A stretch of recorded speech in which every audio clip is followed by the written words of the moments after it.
Hello, everyone. Hello, everyone, and welcome to the You Don't Look Like an Engineer podcast. We are so excited because today we thought we were just going to have our cute little one-on-ones, but we have actually the epic guest part two with our previous guest, Erika Gomez.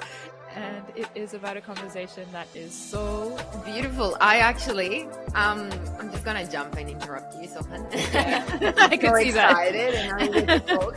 But I was just gonna say, Sohan and I have been trying to record this specific podcast episode 2 times before, and for some reason it hasn't happened. And now, I have Erika visiting me here in the Gold Coast, and I'm so excited that we get to have her because she's a fitness passionate person and she does so many incredible things, and I feel like she's practiced so many different sports, and having her insights on this is...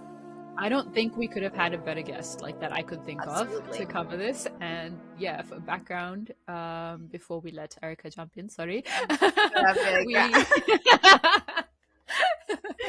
Just smile away.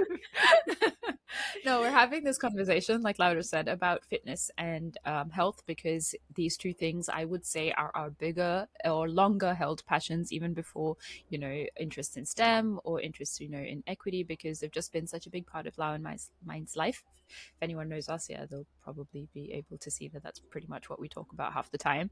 And a bit of background behind why we're having this conversation is because it's I would say it's a big thing that affects people in this industry and also other corporate environments, or just people, that focus so much on their careers that it can kind of take a backseat. And no one really, like, at least I didn't know. And that's like such a big pet peeve of mine, that, no one really talks about the impacts a sedentary job has, or just, focusing so heavily on one thing that you can develop all these negative habits that have compounding effects.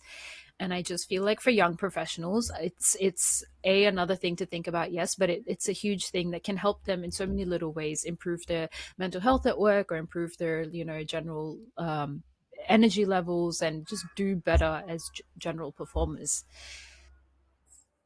Absolutely agreed. Can't not say anything else, but yeah, once you realize that all these habits have such an impact in the way you bring yourself to the workplace, and I guess your productivity levels, then it's a game changer also, not just from a perspective at the workplace, but in your life. Like, if you can integrate these habits and have a better quality of life, then let's go. Let's rock and roll. Anyway, what are we? Like, so rude. Erika. Well, thank you so much for having me. This is an exciting conversation because I am a very passionate fitness enthusiast. So I have never done anything kind of pro, but I am an amateur fitness person in many different little sports and practices. And I do have to say, I work a corporate job like Lau and also Sohan, and I also have the 9 to 5. Sometimes have the very demanding work weeks where I have to work crazy hours. So making fitness a priority has always been a complex balancing act. But I also think that when you organize fitness around not just exercise, but what that gives you long term. So just realizing that being healthy and having a healthy body and looking after your body is not only for, being able to practice a sport and be good at it, but it's also for your family, for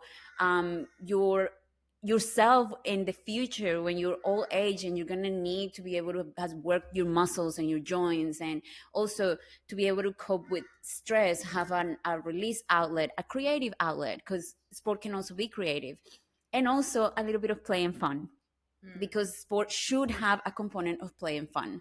So especially as amateurs, that we are not aiming to maximize our performance, and even if we are, we should still be striving to have some play and fun included in our training exercise. But coming back to just the regular person who is very sedentary and has to sit for most of their job, is about implementing small steps to just have a balanced lifestyle rather than full on practice a sport or a training regime who doesn't fit with their lifestyle, that is going to be more taxing and more stressful than enjoyment and the benefits of actually having a healthy lifestyle. 100%. So, two things. First, if we could quickly just about you, what I suppose got you passionate about health and fitness in the first place? Well, the first thing is, I since a very young age, I was taught by my parents that exercising was important, and I was always pushed to practice at least one sport. So when I was little, I started with swimming, and my sport all throughout high school and school, all that was swimming. And then when I went to uni, swimming wasn't a possible thing, so I started dabbling in different aspects, and eventually I found the gym, but like the proper culture of like going to the gym 6, sometimes 7 days a week, no rest days. I got fully into it, and I ended up competing in a bodybuilding competition. But that's not to say that I'm encouraging that, because that has its own little problems. But anyway, after that, I also went into running, and running has been my passion for a few years. I actually did a little bit of cheerleading, and I know that Laura has Oh done. my god! Yes. I did not know this. Now I know. I didn't either. Now I understand. It's all adding up. Yeah, because I know that Lau is very passionate about her days of cheerleading that she enjoyed so much. Well, I feel like they help me build like such a, attribute that I have, that is like confidence. Just being surrounded by all the females, and the aspect of like cheering, and like helping others succeed. And just being part of, like, I guess, a group of people with a common goal in mind. So that's why I'm reminded. I love remembering and reminiscing on those times. Yeah, and I do have to say that each sport brings something different to the table. So I think that's why I've kind of switched from one to another one. So I remember I also got, for a very long period of time, and in Colombia it's a massive thing, spinning classes, because they are run a little bit different. So basically you cycle to the music, specifically to the beat.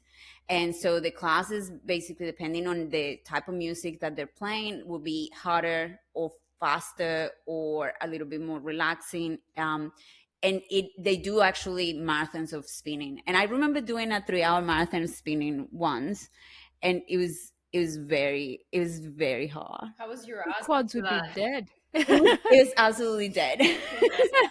Yeah, it would have been. I love the Oh my god, feeling 3 hours. That's insane. And then I want to say the last thing, because I think it's important. So in the last year, I got into gymnastics. So I do not have a gymnastics background at all whatsoever. And I wanted to mention that just because, first, gymnastics is a sport that is really hard, incredibly hard.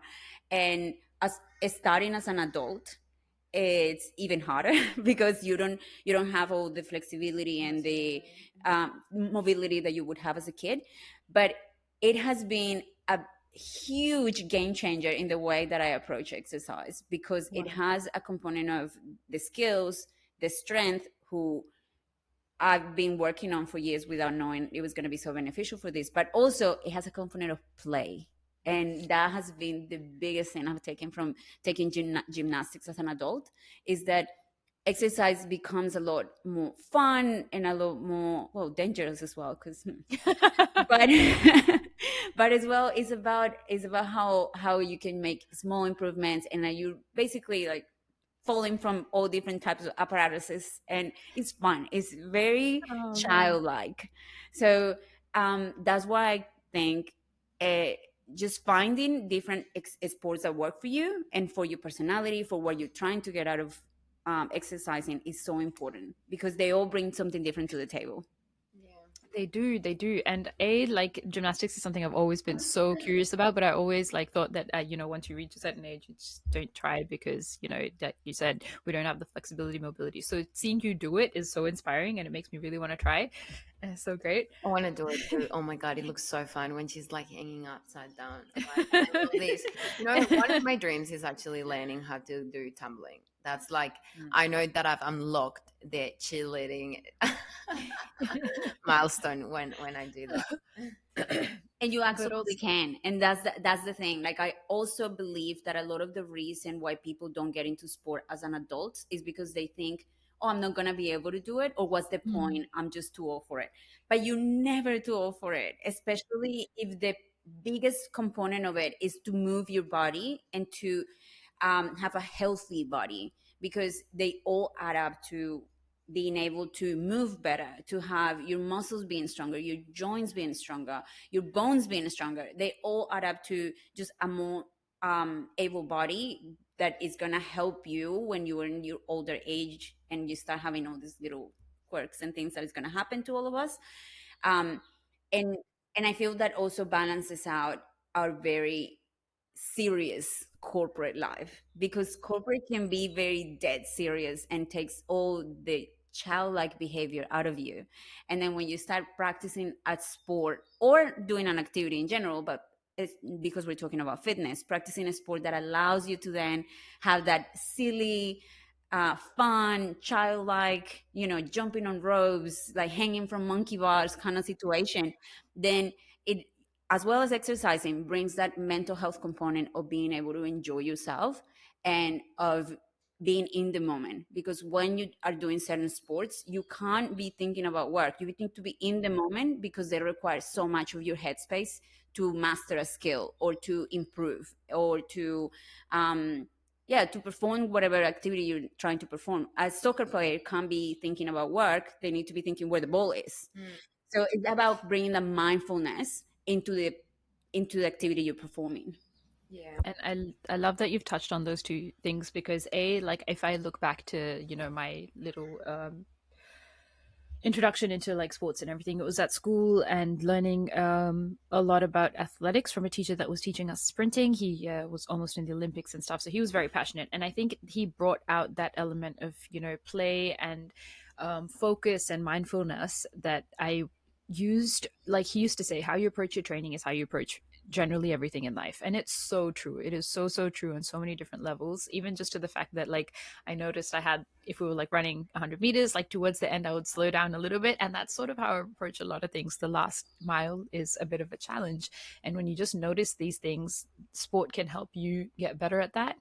But also there was such an element of play that if we'd ever go to like a park or something, me and my sisters would be like jumping from the monkey bars, trying to do pull-ups, jumping up and down, doing box jumps. I'd even like jumped into this concrete thing and like made holes in my shins, and it was crazy, but it was so much fun.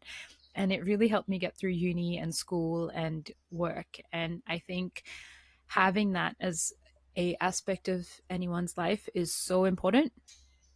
It's an outlet, it's a community, it's so much that I think is missing in our society at the moment. So I'm a big advocate for that, and also little habits, yeah, that we need to cultivate to be able to get there, and you just make a general better lifestyle is a huge part of it. Yeah, absolutely. Especially for now. Like, I love how we're like reminiscing about the things that we used to do and, the role that those activities play in the development of our personalities as well. But now, like, just going to the point of like, we now have a full time job, we have deadlines, and I have, especially in the past few weeks, have realized that sometimes I'm like so busy that I don't think about like, standing up or, you know, actually taking a break from my desk. And those little things are the ones that obviously have such a like big impact on our body, our muscles, our mental health. And I think it would be good if we can touch on Erica. How did you develop those little habits when you started in a corporate world? Because you have been in the corporate world for a little bit longer than us. Yeah. And did it take you time, I guess, when you first got in? Was it less of a priority, or do you think it's always been side by side on your journey? Oh, finding balance is really hard, especially at the beginning, especially when you're so driven and motivated to make progress, to move up in your career or to hit certain milestones. Finding balance, it's incredibly difficult. But what I would say that really helped me is to understand that switching off from work is actually going to make me better at work. because if you are constantly thinking about work, you are not allowing your mind to then have basically creative. To be creative, you need to be able to disconnect to reconnect. And we all had those moments where we are stuck in a problem, we go have a shower, and while we're in the shower, oh my god, it's happening. Well, exercise is kind of like that, but exercise is also focusing on something else that requires your attention, and that something else is also improving your body. So it has that mental component and that ability to work your brain in different ways that also contribute how you can be at work. So the way that I got into it is, and it also varies depending on the person's personality. So I'm very driven by community and connection. So I have developed relationships with people who had been part of those sports that I practiced in the past. So it starts basically about being part of a community that um, is basically practicing the same sport or the same activity. And being part of that community drives you to try to make it a priority. So for people who are more, and to be honest with you, all the sports that I mentioned to you, except for cheerleading, are solo sports. So I've always been in solo sports for almost my entire life. And even then, the concept of community and the concept of people who are practicing that you can learn from and also teach your skills of what you've learned is very important. So I would say that that's one of the things that drives you to not let it slide. So being part of a fitness group or a fitness class, so that you have to make it to a certain time so that you can meet with those people, is that accountability partner or that accountability metric that you can use to make sure that you can stick to it. The second thing, and is the most important, is like, if you can't enjoy it, you're not going to stick to it. And that goes not only for fitness, but that goes for most of the things in our lives, for our study, for our work, for our diets, for our exercise routines. Everything that we do, we need to make sure that it fits us and it fits our lifestyle. So making sure that you are picking a sport that is right for you is very important. And also having really small achievable goals that you can work towards, because if you are just starting and then you are setting yourself a goal that is way too big, you can lose motivation. And science have shown that people are really motivated at the beginning and they're really motivated at the end, but the middle is really hard, and that's where people drop off and they don't continue with the activities. So making sure that you are trying to be consistent, and also boiling it down to the minimum that you can do. So instead of saying, I'm going to work out every day for an hour, that's too long if you've never worked out before. So just boil it down to 15 minutes, 20 minutes. Start with that, 10 minutes. And then as you start building the habit and as you start enjoying yourself and finding those communities and those groups that allow you to enjoy exercise, then you can start ranking up into the goals or the time or what you're trying to achieve. But starting is always the hardest. Finding balance and making exercise a priority when you're so focused on your career is absolutely a challenge, and I witnessed it myself. But again, is making sure that life is not work, work is part of life, so that you also understand that working incredible long hours, the only people who are going to remember those long hours that you worked is your family, because you're absent.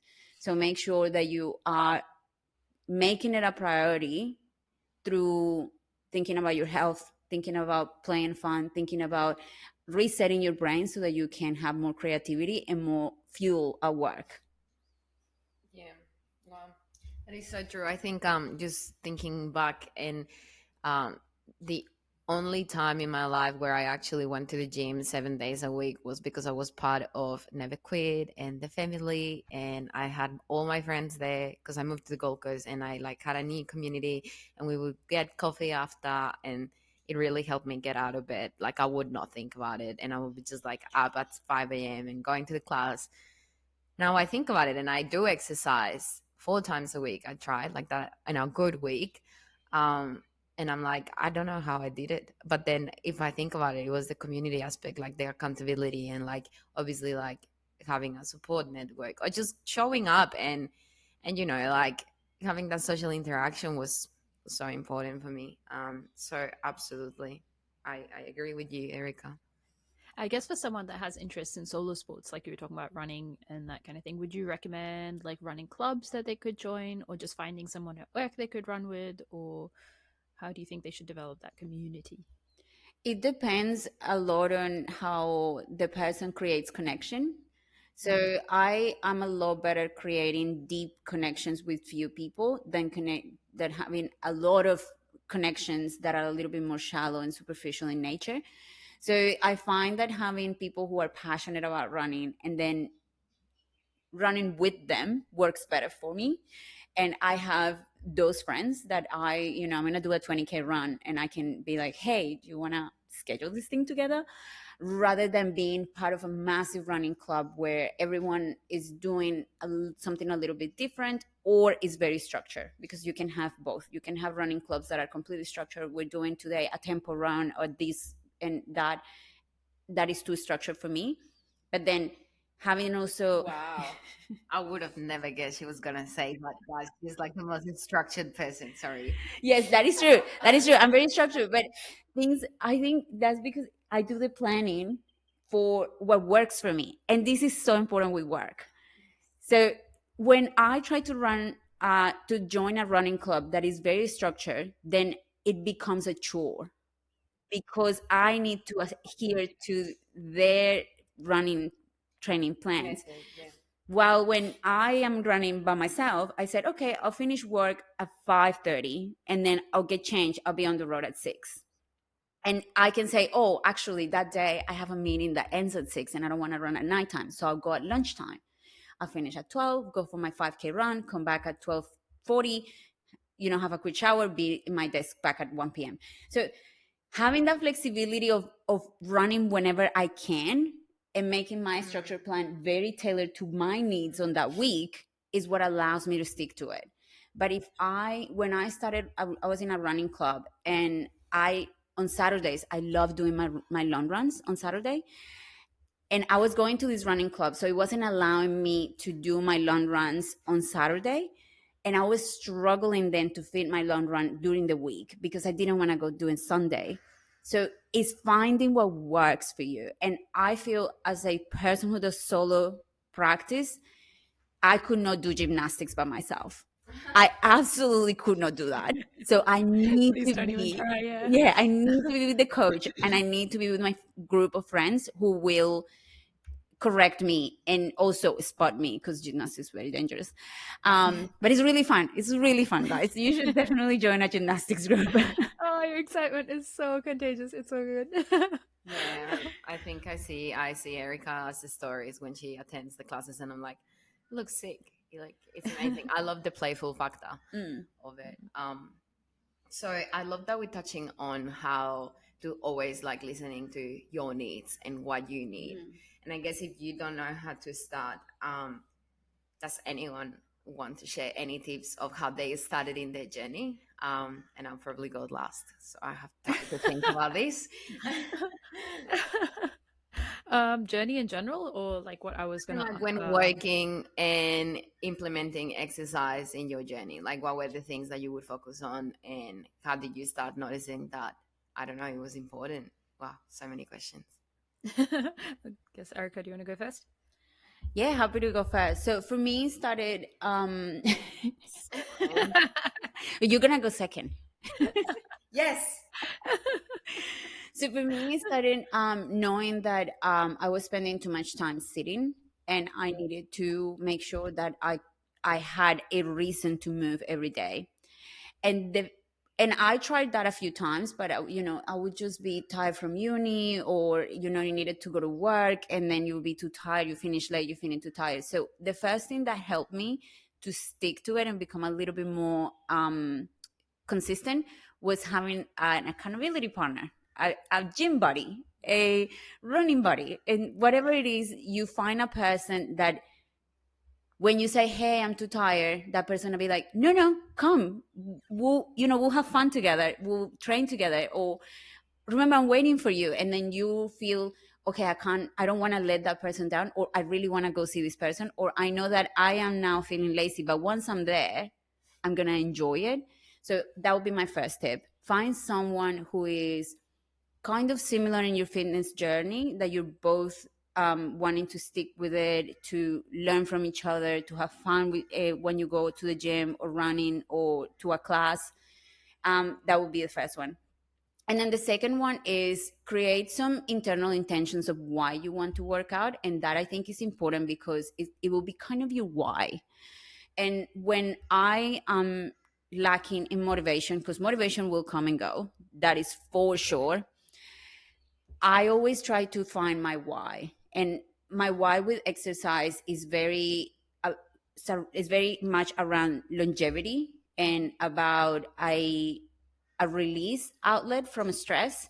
So our bodies, they, especially on corporate jobs and demanding corporate jobs, are very high on stress, and they elevate our levels of cortisol, whether we are aware or not.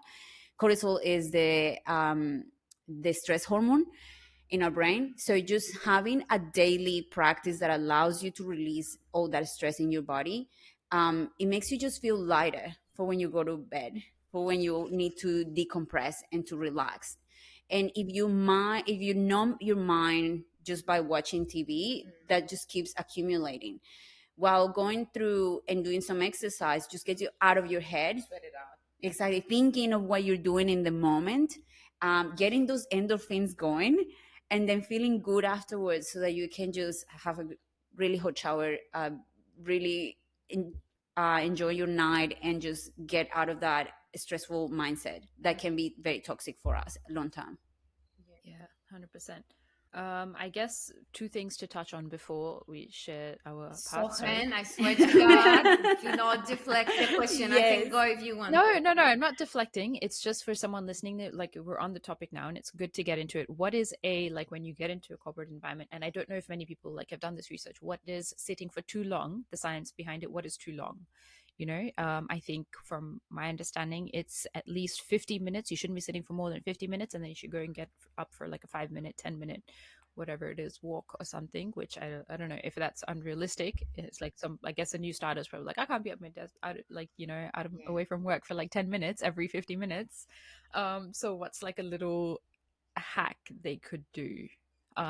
Standing desks are an option. Or just maybe The getting up alarm and that going you for were coffee. mentioning, I was thinking like setting up like a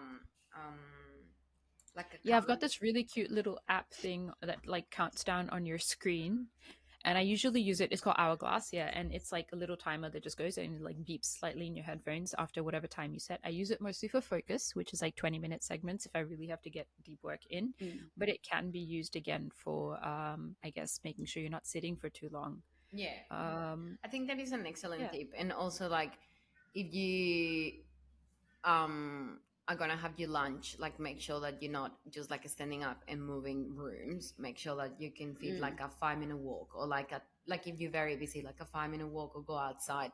Because I think just the fact that you're like removing the environment where you're in helps you also relax and decompress and Reset. So Yeah. true. yeah, reset. Yeah.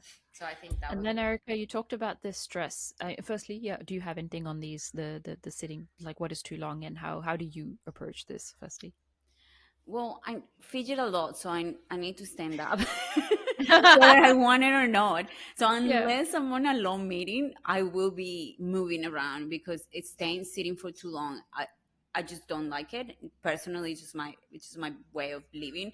So I constantly tend to, and also I purposefully um, drink a lot of water so that I can have to go to the bathroom and then go and get more water because I drank it all. So I just created these little loop habits that force me to then get out of my desk.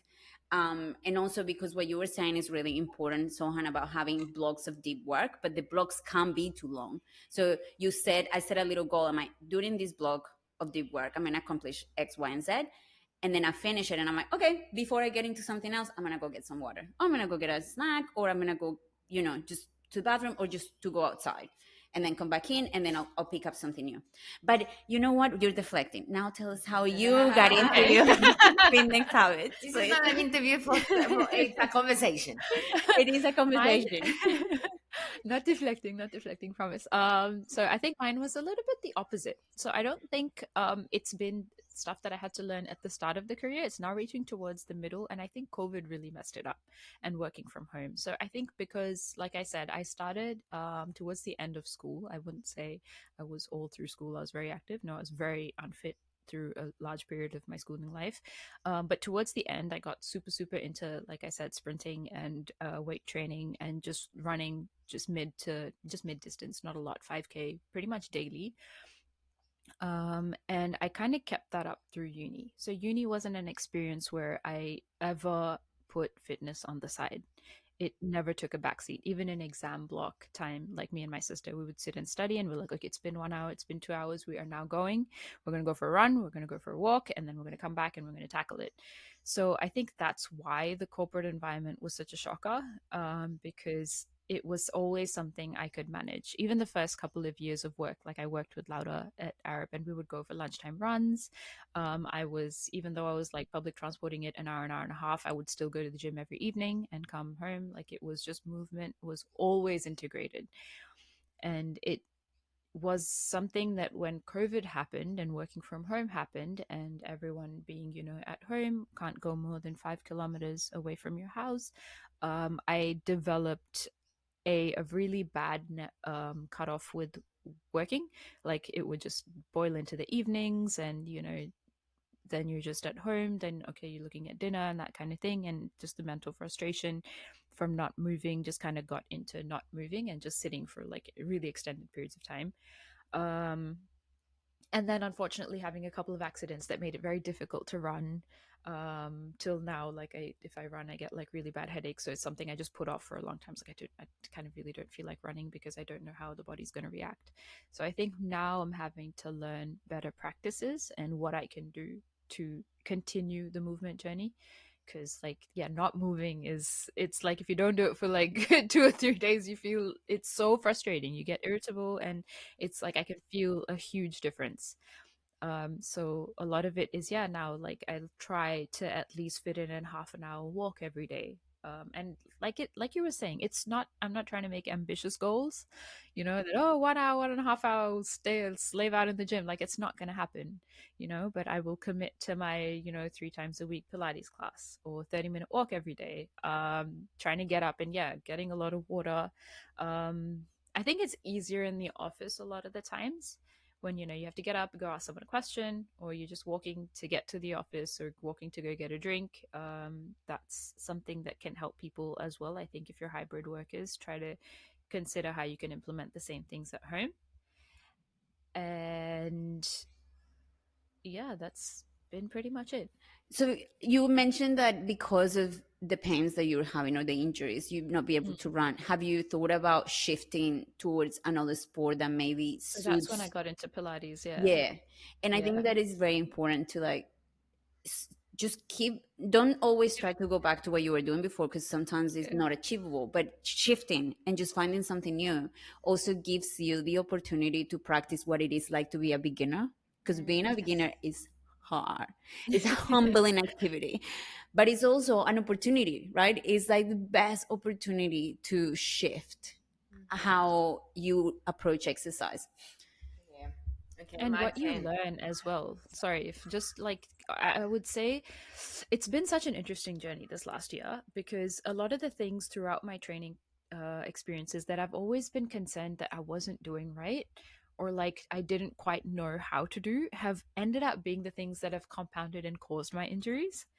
So I just think, like, if you are a beginner in other activities, sports or whatever, and you are surrounded by people who know what they're doing and can coach you, the learnings and the actual, like, for me a big one is like core activation or glute activation, and like not being able to do that has led to like knee injuries and other injuries. And now knowing how to do it properly is life changing. Honestly, I'm like, what was I doing without it all this time? It's insane. So that's the thing, if you accept being a beginner in something, you will learn like heaps of shit. Sorry, Sohan. Erika's stomach wants to be part of the conversation. I'm so hungry. I'm sorry. I was like, Jesus. I thought maybe it was a notification or something. I had breakfast. Have you? Oh my gosh, I haven't, and my stomach is like, why are you doing this to me? Yes, tell us about your journey and how you fit in the Well, I corporate feel like environment. mine has been a mix of your journey sort of thing, like as in like you guys. Um, I so when I was in high school, I was always part of a sport. I was always sorry, I was always part of a team. So I did soccer, I did cheerleading, I did basketball. I also went to Pilates with my friends. So I was very active. When I moved to Australia, I think I wasn't necessarily part of a team as such. I was just getting my head around what I had to do to learn English and all of those things. But I do think that because I was catching public transport and moving around the city and like touristy, like I was always on my feet. And then when I was in hospitality, I obviously was on my feet times two, because like you literally have to move everywhere and you have to be very active. And there would be like long days that I would never like sit down, or like in my break I would still like going on a walk, or like it would be really like 16 minutes having a meal and then like jumping on it.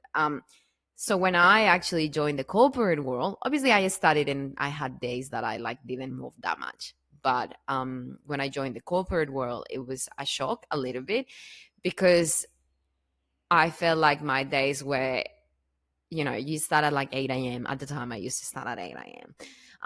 And like finish at like 5. And then you haven't actually, yes, you have stood up to talk to your peers and to drink water, but it's not like what I used to when I was on my feet all the time in hospitality.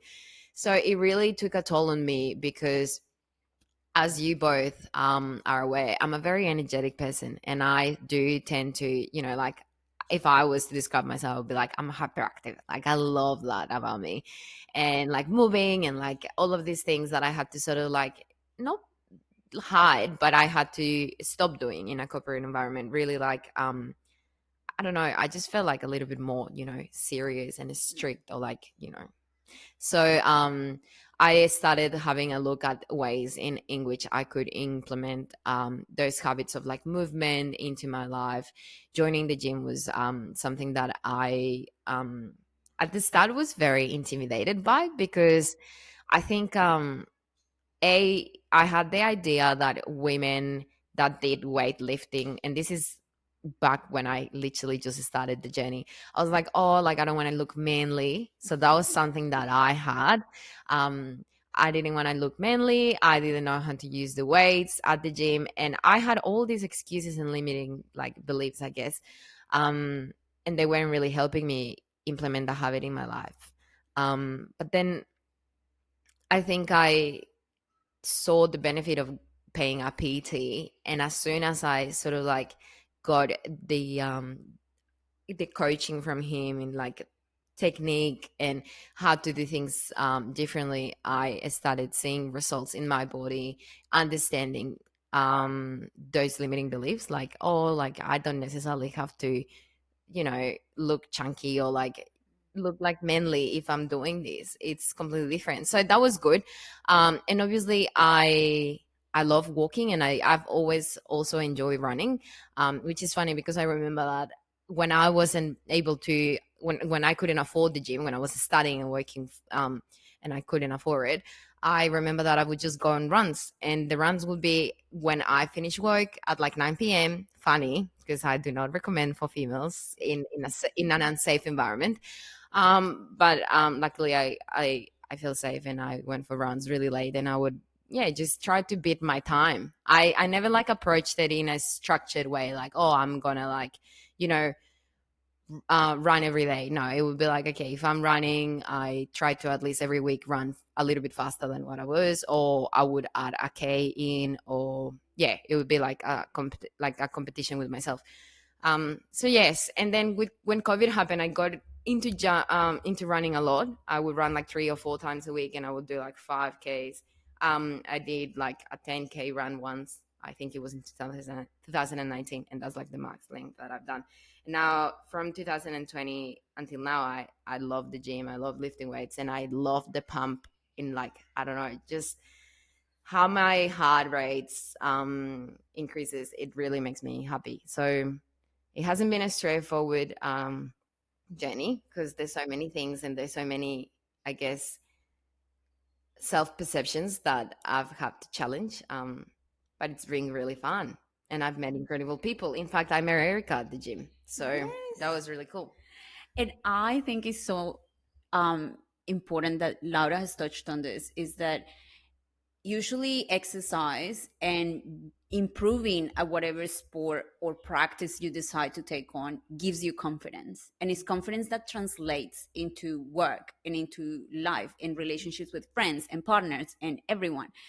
And that is a huge component of active being active, that you get a space for mental declutter, because you get the opportunity to be present. You don't have to, you can be at the gym and thinking about work, that's your choice. But you get the opportunity of be at the gym, be present, be in the moment, actually not thinking about stressful work situations or the problem that you need to solve. And I think that is an opportunity that we also need to mention, because the mental aspect of exercise is absolutely one of the biggest drivers that has kept me exercising and loving exercise for so long. Mm. Yeah, and I think something that I wanted to say is like, I also, like, at the beginning of my journey, as I said, I had an understanding of, I want to do this because I want to look fit. That was my way of looking at it at the Mm. start, if I'm being really honest. And then I started understanding, with the help of this PT and other people in my life, understanding that those goals were not smart goals. Like, I can't just rely on physical results, on my physical appearance. And then I started understanding that exercise is a more holistic, I just saw it in a more holistic way. And I understand that to have, as I said at the start of this episode, to have a more, like, like a quality life, you have to invest into these things, and you have to look at it from a different lens, because otherwise it just continue to limits you. And I think it helps you to, like, approach life in a better and healthier way. So reanalyzing and looking at what your goals are, it's incredibly important. Yeah. Because, yeah, while it sounds like, it is about your own personal interests and developing a better lifestyle for you, it's also more it's more far reaching than that, this issue, because 80% of the contemporary jobs are sedentary and involve only like light amounts of activity, and a sedentary lifestyle is actually among like now the top 10 leading causes for like disability and death in the world. So I think knowing the gravity of the situation should be a push for people trying to get a handle on what their habits are. Yeah, absolutely. I was gonna say, just on that note, I remember that someone was content that really changed my way of approaching, like, movement and everything, or like and routines in my life, sorry, and routines in my personal life, was Andrew Huberman. So, for example, when he talked on, when I first heard the episode about, like, getting sun exposure as soon as you get up, or like not as soon as you get up, but like it within a time frame, or like moving your body helps you like reduce, negative thoughts. Or like, for example, when he shared his, I think he has an episode on how like walking has helped people with like PTSD and all of these things, like, because of the optical nerve thing. So I was like, oh, this is amazing. I love science. And I think that, for me, it really helps me when I can understand how these things can benefit me from a science perspective, because it's just proof. And I'm like, okay, I want to do that. Like, there's backup information. Like, why wouldn't I? And I do think that most of the good days that I have in my everyday life, in my life, are the days that I actually had a walk, are the days that I had sun exposure, that I talked to someone, and that I was not in my desk for 7 hours straight. Believe me, like, I took a break, I took a lunch break. So I think it's important to sort of like follow people that are really good at sharing these, science proven facts, because that, for people, it's like, there's no, It like, backs up why you need to do it. yeah, Yeah. and there's no Yeah. way it won't work. That's what I was trying to say. Mm. Like, there's experiments on this. Like, of course, it may not be the same. it might not work in the same way for you, but try to Yeah. fit it in your life. Try to get this So someone unexpected. getting into this job who's like now, faced with all these different stresses and, stuff, not just even stresses, like there's like cultures of like, okay, how are we going to hang out? Let's go out for a meal.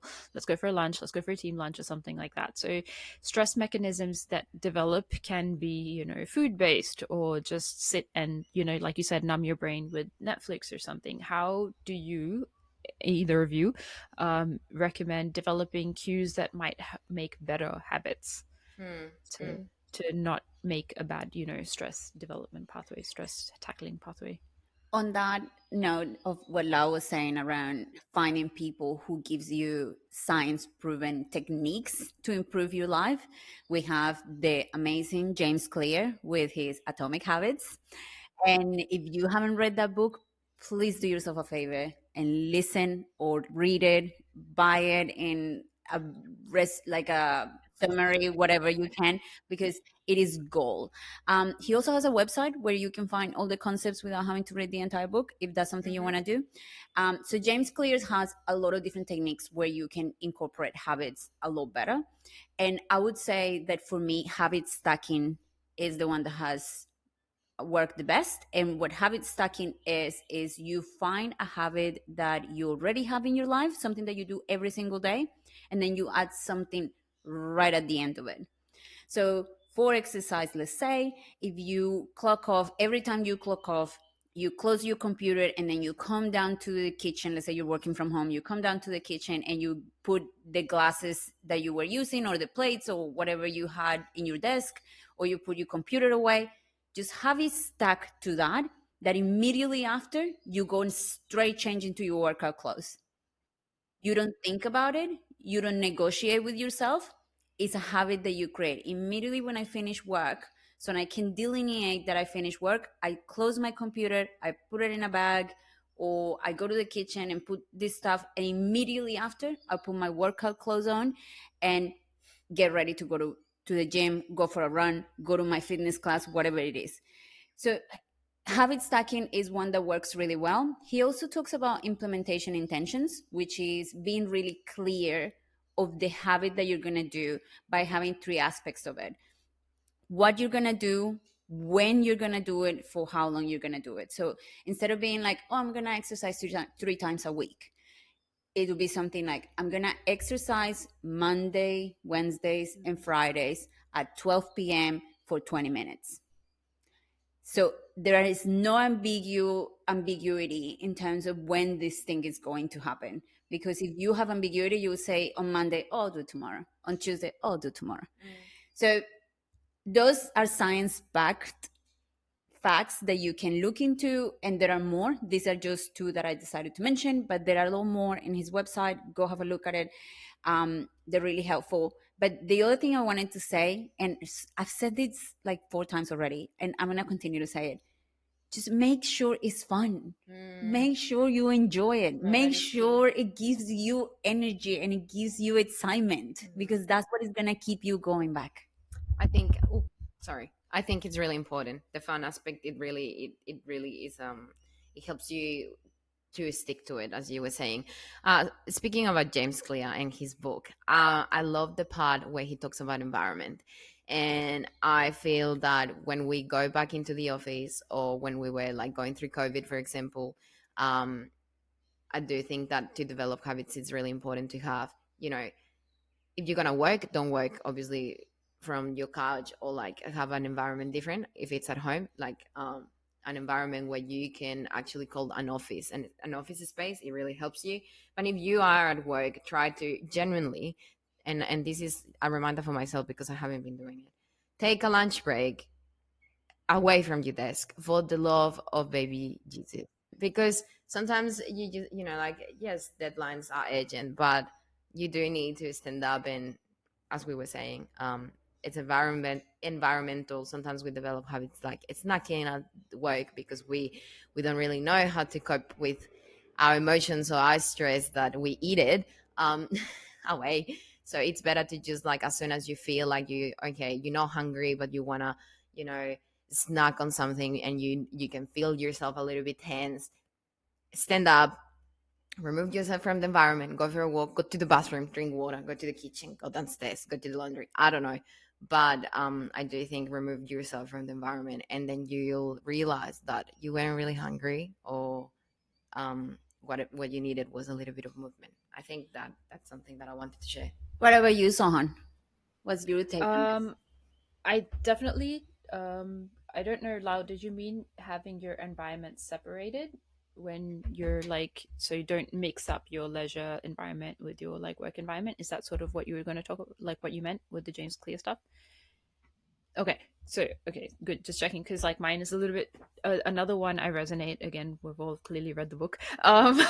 Is about priming your environment for certain aspects. So, like what I've done, and I know it's a mixing of both environments, but it's worked really well for focusing on my rehab in particular. Is having a little yoga mat always out in the room because I have space for it. And I have that, and like at the end of the day, or on the days where I have to rehab, I will push the chair in the corner, and the yoga mat's already there, and I will just, get to some like a 20-minute stretch session or something. And it has made a huge difference. Or like, I think that is one habit that I've really set in. Another one is also like Erica was saying about habit stacking, but it's something else I read somewhere where it's like called like might as well. So it's like, say you're up and you are going on your way out of the office, or you're like you're done with work, or you're about to start work, you're up already. So might as well just go for a 10-minute walk. And when you do that might as well, it turns into so much other stuff. 10 minutes become 15 minutes, and it sets up so many other better habits. So that's a different one that I have been I love implementing that one. recently as well. Yeah, and it's so simple because you're not asking your brain to do too much. You're like, we're already here, might as well just put on your socks and go. Mhm. I love that It's one. like tricking it. I've never heard of it. I love it. Yeah, it's so Yeah, good. I think yeah. just to finish up, we I guess the what we encouraging is move your body. It really, it has such a positive impact in the way you approach any activity that you do throughout your day. And you don't have to do what everyone else is doing. Like if, for example, you're not a morning person, you don't have to get up at 5 a.m. and work out and then go to work if you know that you're going to feel like a zombie throughout the day. Preach. Love Yes. that. So don't do that, because if it doesn't work, you're going to feel bad about it and you're going to guilt trip yourself. So don't. So instead, if you rather go to the gym at lunchtime or after work, do it. Do whatever works for you. As Erica said, like really sit down and be like, okay, what is working, what isn't, and reflect on that. And strive always to, make little improvements. And Erica started running when? Like a few years ago. Yeah. So I only I want to started. talk about the marathon date. Thank you, thank you. I I do want to say this because I was reflecting on it yesterday in my long run.